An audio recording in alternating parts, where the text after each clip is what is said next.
মহাভারত পৃথিবীর যাবতীয় ভাষায় রচিত মহাকাব্যের মধ্যে অন্যতম।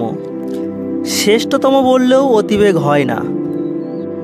কবে যে এ কাব্য লেখা হয়েছে তা নিয়ে মতভেদ আছে এই স্তরে, কিন্তু এ বিষয়ে কোনো মতভেদ নেই যে কমপক্ষে 3000 বছর পেরিয়েও মহাভারত আজও আমাদের টানে। এ কথা মহাভারতের। আজকে কাঁটাতারে বিশিষ্ট হয়ে যাওয়া ভারতীয় উপমহাদেশের সমাজ, দর্শন, রাজনীতি, বিজ্ঞান কি নেই এই 1 লক্ষ শ্লোক সম্বলিত বিশাল এই গ্রন্থটিতে। মহাভারত কোনো সম্প্রদায় বিশেষ ধর্মগ্রন্থ নয়, এ এক জাতির ইতিহাস আর এক উত্তরাধিকার। আক্ষেপের বিষয় এই যে আজ সংকীর্ণ ধর্মের ধুলো পড়ে আমাদের জীবন থেকে অনেক দূরে সরে যাচ্ছে। আমাদের পূর্বজের এই দান, এই মহামূল্যবান সম্পদ, এই সম্পদ ধুলো ঝেড়ে একটু ফিরে দেখার চেষ্টায় সুপ্রাচীন এই স্মৃতি সাহিত্য মহাভারত। আশা করি আমাদের এই প্রয়াস আপনাদের প্রিয়তা লাভ করবে। শুরু করছি মহাভারত আদি পর্ব। বশিষ্ঠের কামধেনু নন্দিনীকে কোথাও খুঁজে পাওয়া যাচ্ছে না, কারণ তাকে চুরি করে লুকিয়ে রাখা হয়েছে। চুরি করে লুকিয়ে রেখেছে অষ্টবসু। অষ্টবসু মানে দক্ষ রাজকন্যা বসুর গর্ভজাত ধর্মের 8 সন্তান। জানতে পেরে বশিষ্ঠ রেগেই আগুন, অভিশাপ দিলেন, তোরা মর্তে মানুষ হয়ে জন্ম নিবি। সর্বনেশে কাণ্ড, মানুষ হয়ে জন্মাতে হবে। তাই অষ্টবসু ছুটলেন গঙ্গার কাছে। তাই গঙ্গা বললেন, আহারে বাছারা, চিন্তা করিস না, আমি তোদের মা হয়ে জন্ম নেব, আর তোদের জন্মের সাথে সাথেই জলে ফেলে দেব। তোরা দৌড়ে আবার চলে আসবি স্বর্গে। বেশিক্ষণ তোদের মর্তে কাটাতে হবে না। স্বর্গেতে এই পরিকল্পনা হলো। কিন্তু গঙ্গা মর্তে যাবেন কিভাবে? কিভাবে জন্ম দেবেন অষ্টবসুকে? একদিন হস্তিনাপুরের রাজা প্রতীপের ছেলে শান্তনু গঙ্গার ধারে বেড়াচ্ছিলেন। হঠাৎ তিনি দেখেন এক অপরূপ সুন্দরী গঙ্গা থেকে উঠে আসছেন। শান্তনু ভাবলেন, দেবী কি না অপ্সরা? এত রূপ, এত যৌবন, একে আমার চাই চাই। তার কাছে গিয়ে শান্তনু বললে, কে আপনি দেবী? আমাকে কি আপনি বিয়ে করবেন?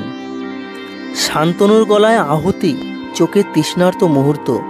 গঙ্গা বললেন, মহারাজ, শান্তনুকে জীবনসঙ্গী হিসাবে পাওয়া তো ভাগ্যের কথা, কিন্তু আমার 2টো শর্ত আছে মহারাজ। শান্তনু তখন প্রেমে উন্মাদ, বললেন, আমি আপনার সব শর্ত মানতে রাজি, আপনি রাজি হয়ে যান দেবী। গঙ্গা বললেন, প্রথম শর্ত, আমি কে কখনো জানতে চাইবেন না, আর দ্বিতীয় শর্ত, আমার কাজে কোনো ব্যাখ্যা আপনি জানতে চাইবেন না। শর্ত লঙ্ঘন করলেই আমি চলে যাব। শান্তনু বললেন, এই ব্যাপার, তথাস্তু। এসো দেবী, আমার বাহুবন্ধনে ধরা দাও। আমি যে তোমার জন্য আমার জীবন পর্যন্ত দিতে প্রস্তুত। পরিণয়ে বাধা পড়লেন গঙ্গা এবং শান্তনু। জন্মাতে লাগলো তাদের একের পর এক পুত্র, এবং একে একে তাদের 7 সন্তানকে জন্মের সঙ্গে সঙ্গেই গঙ্গা গর্ভে তাদের জীবন্ত শরীর সমাধি দিলেন গঙ্গা। বিস্মিত বিচলিত বজ্রাঘাত শান্তনু শর্ত লঙ্ঘনের ভয়ে দাঁতে দাঁত চেপে নীরবে সব সহ্য করতে লাগলেন। কিন্তু 8ম সন্তানের বেলায় তার সব ধৈর্যের বাঁধ ভেঙে গেল। বললেন, দাঁড়াও, কে তুমি বলো, আর তোমার নিষ্ঠুরতার, উন্মাদতার কারণ কি, আমাকে খুলে বলো। অতঃপর গঙ্গা সব খুলে বললেন শান্তনুকে। শান্তনু শান্ত হলেন। গঙ্গা বললেন, এই ছেলেটিকে আমি সাথে করে নিয়ে যাচ্ছি, সময় মতো আবার ফিরিয়ে দিয়ে যাব। এই ছিল নন্দিনী হরণের মূলে, তাই একে বেশি দিন মর্তবাস করতে হবে। পূর্বজন্মে এই ছিল 8ম বসু। ফিরে গেলেন গঙ্গা। কথা মতো 36 বছর পর আদর্শ রাজা হবার শিক্ষা দিয়ে শান্তনুর হাতে ফিরিয়ে দিয়ে গেলেন ছেলেকে। ছেলের নাম হলো দেবব্রত। দেবব্রতকে যুবরাজ রূপে অভিষেক করলেন শান্তনু। সেবার শান্তনু ঘুরছিলেন গঙ্গার তীরে, আর এবার যমুনায় খেয়া পারাপার করছিলেন দাস রাজকন্যা জেলের মেয়ে সত্যবতী। রূপ যেন তার ফেটে পড়ছে, সুতরাং আবার রূপসাগরে ডুব দিলেন রাজা শান্তনু। দাস রাজা বললেন, সত্যবতীর সাথে আপনার বিয়ে হতে পারে, কিন্তু সত্যবতীর ছেলেকেই রাজা করতে হবে। আঁতকে উঠলেন শান্তনু। না না, এ কথা শোনাও পাপ, এ তো অসম্ভব, এ আমি পারবো না। কিন্তু সত্যবতী, এই রূপ লাবণ্যে ভরা সত্যবতী, তাকে ছেড়েই বা আমি কি করে বাঁচব? চিন্তায় আহার নিদ্রা ত্যাগ করলেন শান্তনু। দেবব্রত বেশ কিছুদিন ধরেই পিতাকে দেখছিলেন। সব জানতে পেরে তিনি ছুটলেন দাস রাজার কাছে। বললেন, বাঁচান আমার বাবাকে, আমি কথা দিচ্ছি মা সত্যবতীর ছেলেই হস্তিনাপুরের রাজা হবে। দাস রাজা বললেন, আপনি না হয় রাজ সিংহাসন থেকে আপনার দাবি তুলে নিলেন, কিন্তু আপনার ছেলেরা, তারা যে তার দাবি করবে না তার কি নিশ্চয়তা আছে? দেবব্রত বললেন, আছে, আমি প্রতিজ্ঞা করছি আমি বিয়ে করব না, আমি চিরকুমার থাকব। দেবতা, ঋষি, অপ্সরা সবাই মিলে পুষ্প বৃষ্টি করতে লাগলেন দেবব্রতর মাথায়।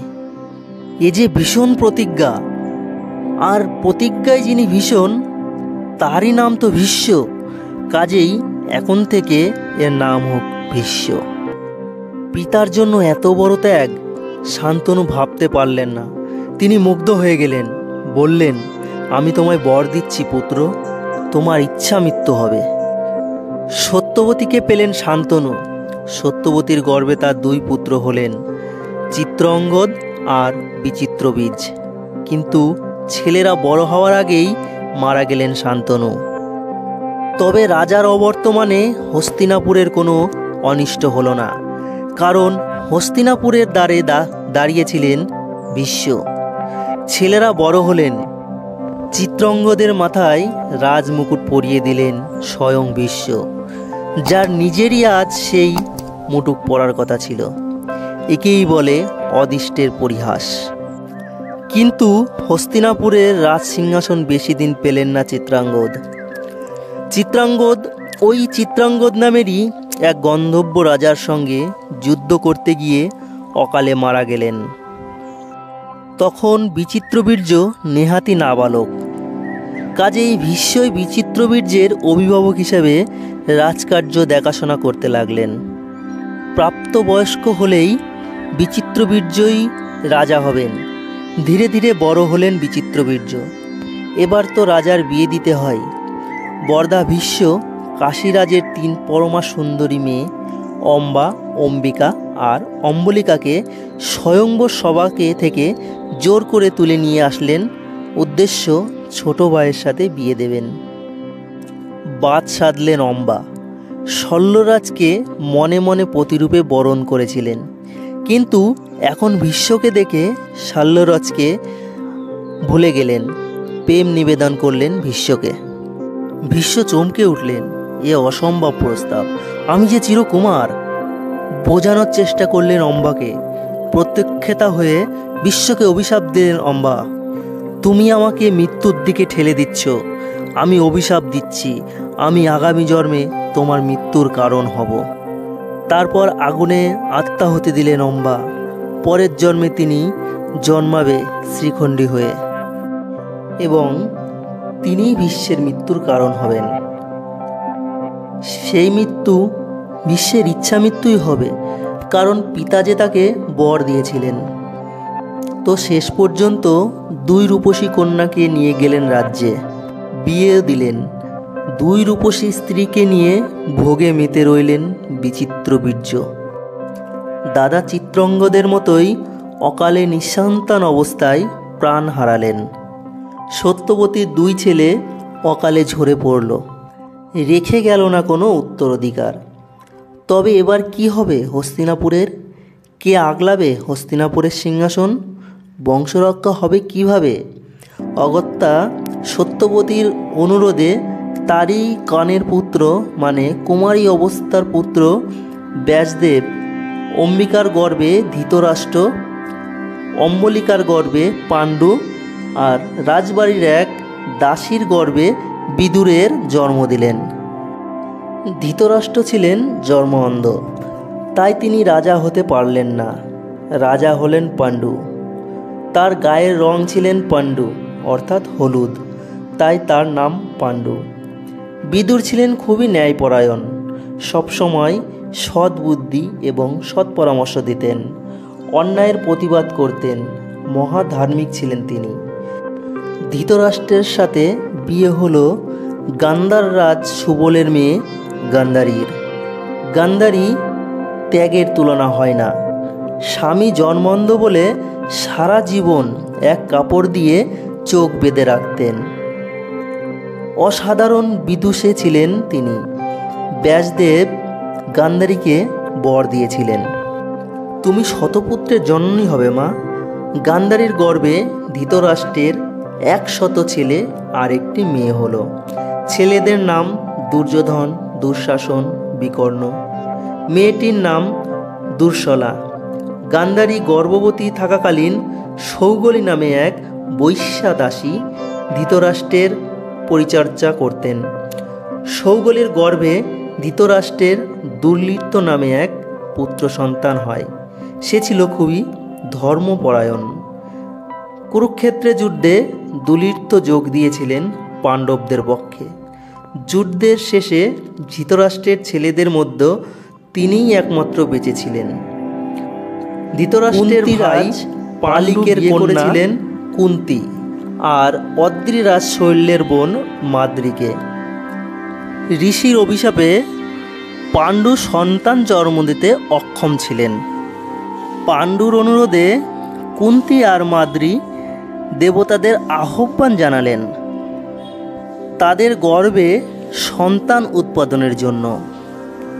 তাদের প্রার্থনায় সাড়া দিয়ে ধর্ম, ইন্দ্র, পবন, অতুল, ধর্মপুত্র যুধিষ্ঠির, পবননন্দন ভীম আর ইন্দ্রপুত্র অর্জুনের জন্ম হলো কুন্তীর গর্ভে। আর মাদ্রীর গর্ভে জন্ম নিলেন অশ্বিনী কুমার, তার 2 পুত্র নকুল আর সহদেব। কুন্তী কুমারী অবস্থায় একবার পরীক্ষার ছলে সূর্যকে আহ্বান করেছিলেন। সূর্যের ঔরাসে তখন কুন্তীর গর্ভে জন্ম হয় কর্ণের। ভূমিষ্ঠ হওয়ার পর কর্ণকে নদীতে ভাসিয়ে দেন। সদ্যজাত শিশুকে নদীবক্ষে দেখতে পান অধিরথ নামে এক সারথি। অধিরথ আর তার স্ত্রী রাধা নিজ পুত্র জ্ঞানে পরম যত্নে লালন পালন করেন কর্ণকে। কর্ণের নাম রাখেন বসুসেন। ধৃতরাষ্ট্র এবং পাণ্ডু দুজনেরই নবম পূর্বপুরুষ ছিলেন কুরু, যার নাম অনুসারে এই বংশের নাম হয় কুরুবংশ। সেই হিসেবে এরা এবং এদের বংশ সকলেই কৌরব। ধৃতরাষ্ট্রের ছেলেরাই কৌরব বলে পরিচিত ছিলেন। পাণ্ডুর ছেলেদের বলা হতো পাণ্ডব। আর কুরুক্ষেত্র, কুরুর ধান্যে ধন্য হলো কুরুক্ষেত্র। কৌরব আর পাণ্ডবদের মধ্যে সবচেয়ে বড় যুধিষ্ঠির। ভীম আর দুর্যোধনের জন্ম একই দিনে। পাণ্ডু তখন অকালে মারা গেলেন। ধৃতরাষ্ট্র নিজের ছেলেদের সঙ্গে সস্নেহে পাণ্ডবদেরও লালন পালন করতে লাগলেন। তখন এই বিবাদের সূত্রপাত হয়, যে বিবাদের মূল সমস্যাকে কেন্দ্র করে শুরু হয় মহাভারত। আজকে এই পর্যন্তই। বিশাল আয়তন এই গ্রন্থটিকে সহজভাবে গল্পের ছলে আপনাদের কাছে তুলে ধরাই আমাদের মূল উদ্দেশ্য। পরের পর্বে আমরা শুনব কৌরব ও পাণ্ডবদের অস্ত্র শিক্ষা এবং তাদের প্রতিদ্বন্দ্বিতার গল্প।